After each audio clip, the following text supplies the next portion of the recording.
It's the weekend board game sitting in my car edition. I forgot to film this last night and I would like to get it up today. Look at all the grays in my beard. Salt and pepper, baby. Welcome to Tubbs Plays Games. My name is Tubbs. I play games. I like games, so I talk about games. This is the weekend board games. This is my weekly recap of all the games I played over the past week. If you're watching this on TikTok, Instagram, or YouTube, please go to the other two, subscribe, like, follow, watch like a minute of the video. I know this is a longer video, but it really makes me happy and helps with, feeding the robots that will one day run our lives, sooner than you think. And also Board Game Arena. It's a website where you can play board games online. I play board games there. Would you like to play board games with me? Awesome. My name's J.R.R. Tubbs on there. Hit me up. Let's play a game. All right, let's get right into the games. Started out the week with a very pleasant surprise. I played the game San Marco. I had no expectations going into this game because I had never heard of this game. But San Marco is an I split, you choose area majority game from Ravensburger. It's an older game. Came out in 2001. And let me tell you something. I really, really, really liked it. It was my game of the week for this past week. Yeah, I was a big fan. What I like about some of the older games is their simplicity. This was a very simple game, very easy to access, and still just real good. If you've been watching these recaps the last couple weeks, you know we played Canar. Canar comes from Pandasaurus Games. It's a drafting and set collection game, and yeah, it's been a big hit with my group lately. Not really sure what happened because it's been out for a little while and it's definitely been played in our group before, but it just hit the right group of people and now we play it all the time. So Canar rules. We played Soothsayers, which I'm going to be honest, I was a little distracted during the teach. I didn't really have any idea what was going on for the first 2 turns. But I started to get the hang of it near the end. I definitely want to play it again.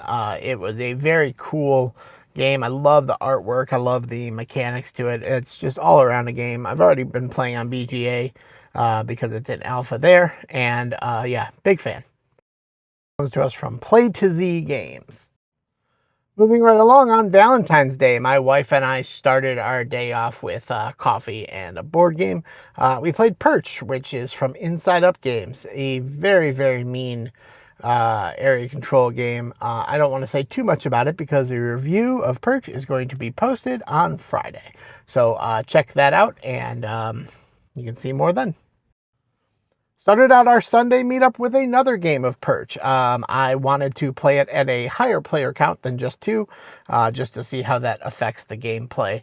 And I will talk about that more in the review as well, so come back on Friday for that.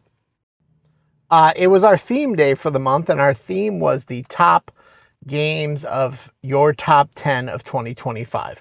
What was interesting about that is a lot of people didn't own the games that were in their top 10s.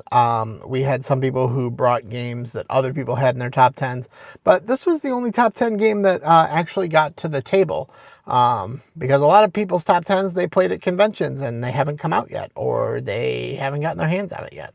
But we played Positano. Positano is a really cool auction game where you're building apartments on the cliffs of Positano, Italy.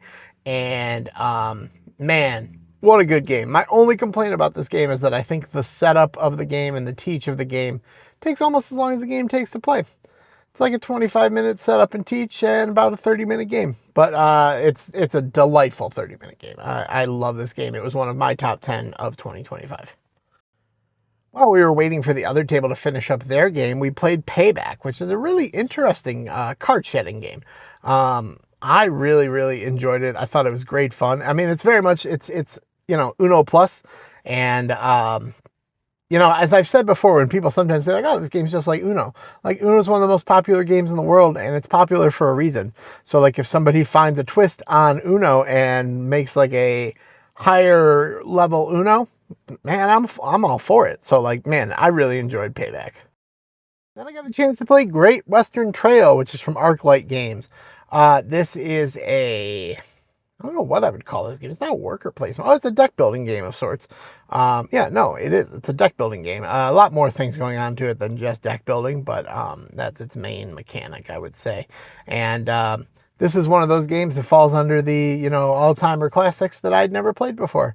Man, what a good game. I immediately started to play on Board Game Arena as soon as I got home, and yeah, I love this game a whole lot. I cannot wait to play it again.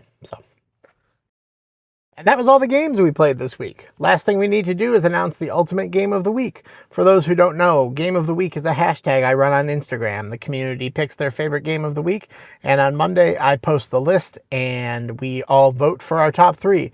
Whichever game or games gets the most votes is crowned ultimate game of the week. This week we have 2 winners. Cozy Stickerville, which was suggested by Sharon Draws Board Games, and Cartographers, suggested by Game Night Nuggets. So congrats to both of those games on being crowned Ultimate Game of the Week. And that's all my time for this week. I'll see you. Bye.